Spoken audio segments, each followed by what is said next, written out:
Les diferents parts històriques del restaurant es comencen amb dos petits arcs de pas romà que anaven del circ a les cavallerisses del circ, i a partir d'ahir, a meitat del segle XII fins a meitat del segle XVII, on estava ubicat el restaurant s'encontrava en els almacens de sal dels dominicos, que li dona nom al carrer.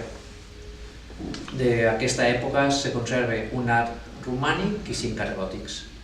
Van haver dos xàurigues famosos a Tarragona i, donat la ubicació del restaurant, que estava al circ, i tenim dos arcs d'aquella època, creiem que és un argument important per a mantenir un nom d'un local.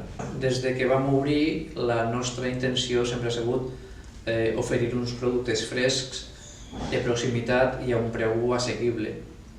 Llavors, ara el que tenim és, vam treure l'oferta de carta i tan sols treballem a menú, tant a migdia com per la nit. Són productes que ens ofereix el mercat.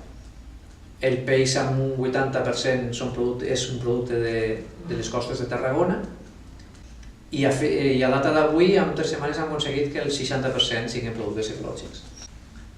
Com a menú degustació amb cervesa inèdit, han fet amb romesco inèdit, han fet bacallà amb inèdit o han fet escamarlans amb oli d'oliva.